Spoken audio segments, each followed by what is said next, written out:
Assalamu alaikum. Welcome to Deen Talk. I'm Arifi Waqid, sitting in for Joshua Salam. Today we're going to talk a little bit more about the exact steps that we really think women should take when we want to find a husband. So what do you guys think, as Muslim women, when we are ready to get married? What should we do, especially here in the U.S., where our families can't really get involved and help us set something up? Well, I know we mentioned online, but online services, but there's also other resources as well. I know there's Beyond Chai that's been talked about as well, and there's also Opportunity for Happiness. Sister Yasmin Al-Hadi, she runs that.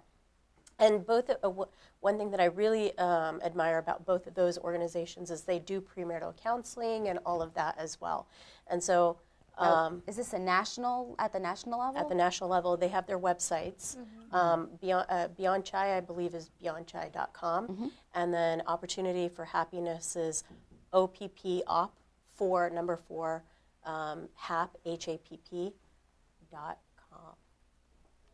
So opforhap.com. So those are like the and matchmaking Yasmin services. Yasmin Al-Hadi, who runs the Opportunity for Happiness, also has a blog. So she talks about different challenges and a lot of things about marriage. And she has different topics that Very she good. talks about as well. And one of the things that she brought up when it came to challenges was we really need to be, first of all, praying about it. Yes. And then opening our hearts up to the possibilities. Like, earlier we were talking about, we get stuck in this thing of like, oh, the person has to be at this level of education, from this background, we really have to just start opening ourselves up, because it's not that easy, and we just have to be open to the experience and verbalizing it to our friends, like community, and then becoming part of other organizations and volunteering and putting ourselves out there, sort of. Now, putting ourselves out there without dating. Of course. So that's the part of the challenge. How do we get ourselves out there, get the word out that we're looking for a man, but we're not looking for a casual good time, that we're not looking to just date and just, something that's going to be temporary.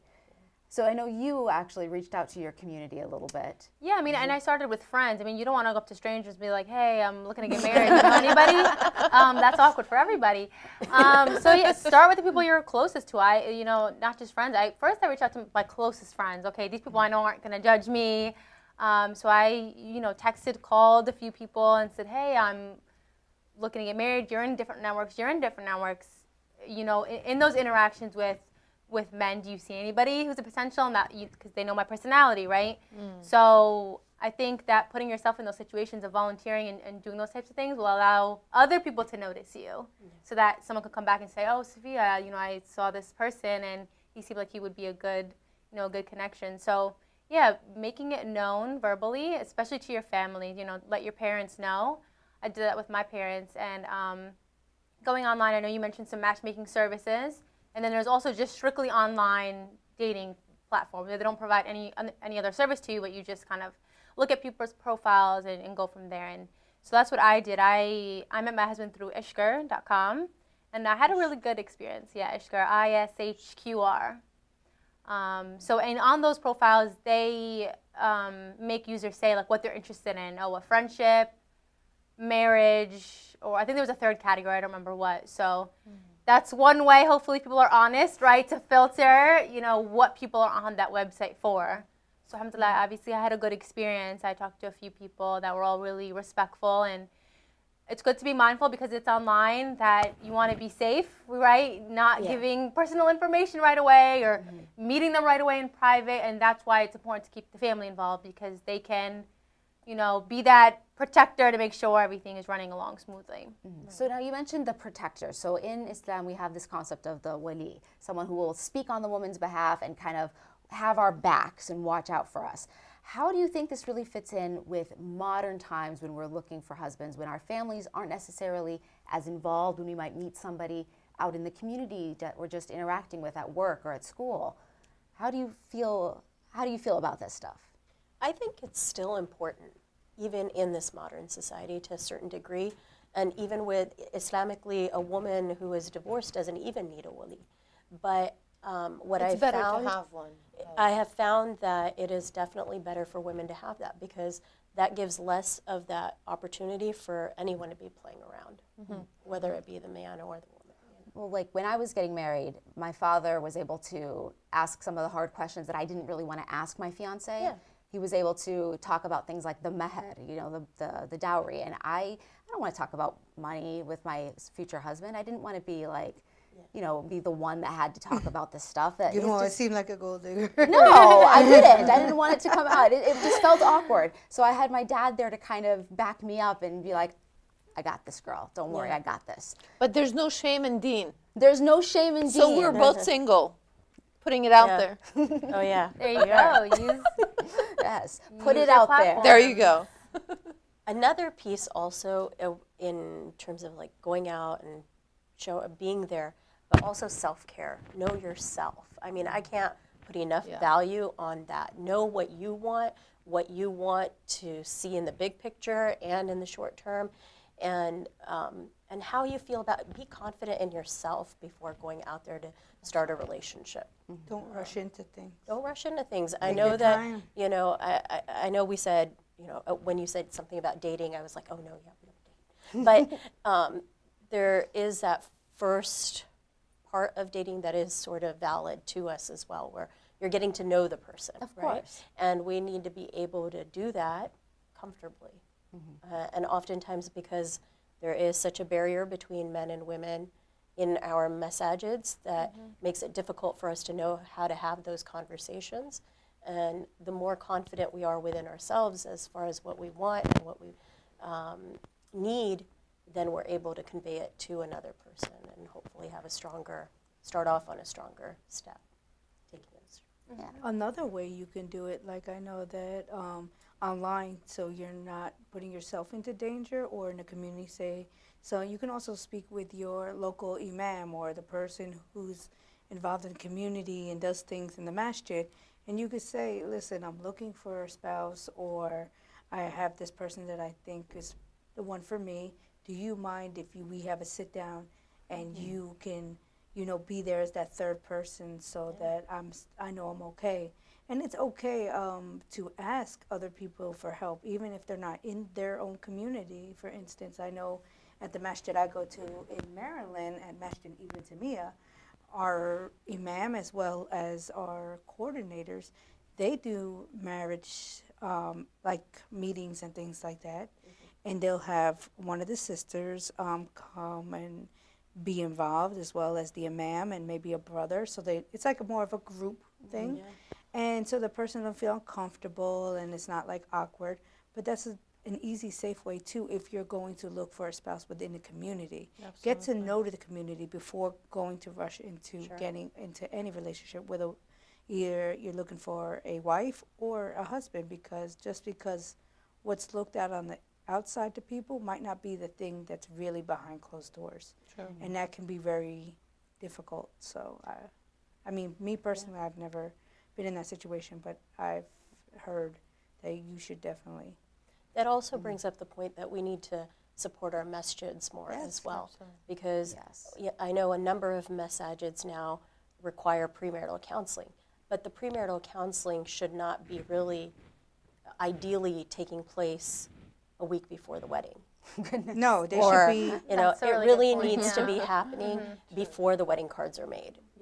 And so in that way, we need to support our masjids, we need to support our imams in making sure that, because our community is much larger now. It's not like, you know, 15 families in one I place. think, and also, just to back that up, you know, our imams wear so many hats nowadays that they are really booked. They are. They are so, you know, they don't really have time to focus on the demands of these 10 women. I've personally gone to our imams, not on just on my behalf, but on behalf of the women that I have in my group.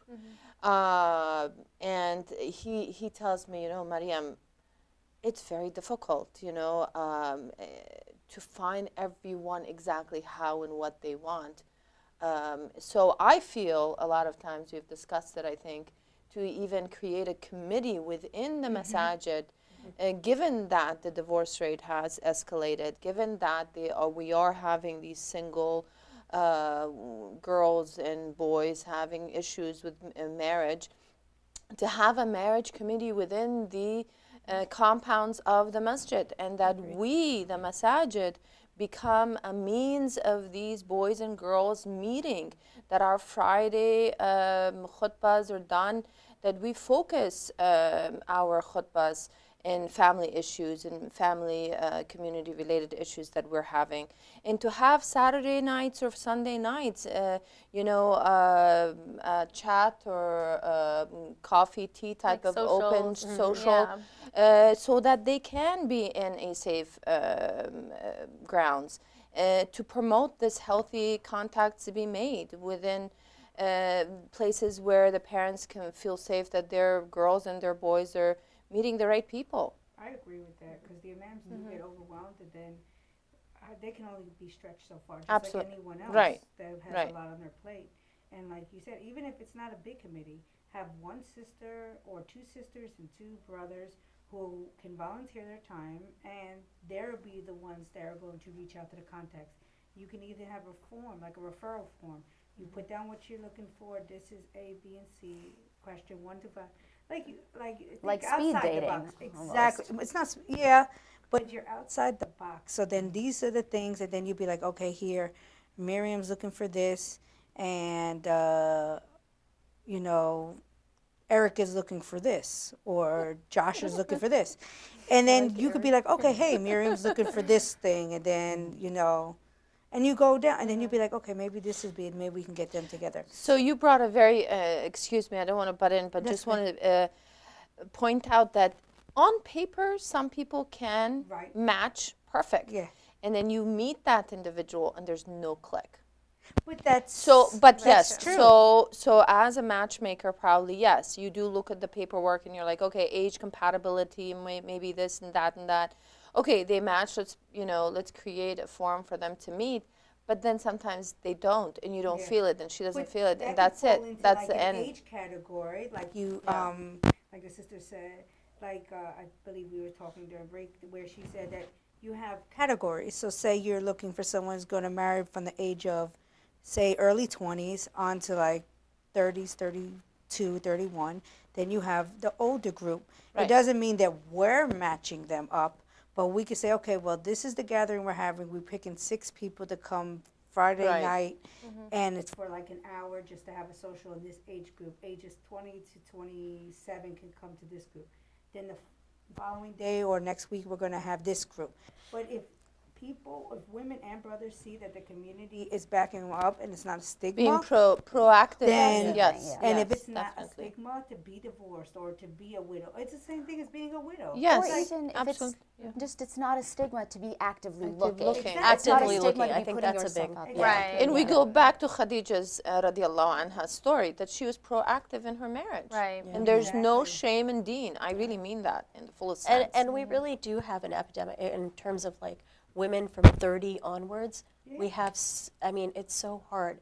And so we do need to be able to support those people, like open Yes. up ourselves Definitely. and that, And if we our know people mindset. to make that referral too, Yeah. you Yeah. know, Yeah. And because not to be hesitant. right, That's so true. many of Some us people know don't want people. judging. Yeah. So many of us know people that are eligible. You know people that are eligible. It's like we need that person to make that connection. I mean, we're People not, may sometimes don't take that risk to introduce this guy to this girl because, it don't work out, well, it's if not doesn't gonna work work. out, you're My walking on friendship is in eggshells, jeopardy. and my friendship is in jeopardy and all that. So that's a good point. But But if then you that's have- when it goes, again, we go back to the very first point, which is prayer.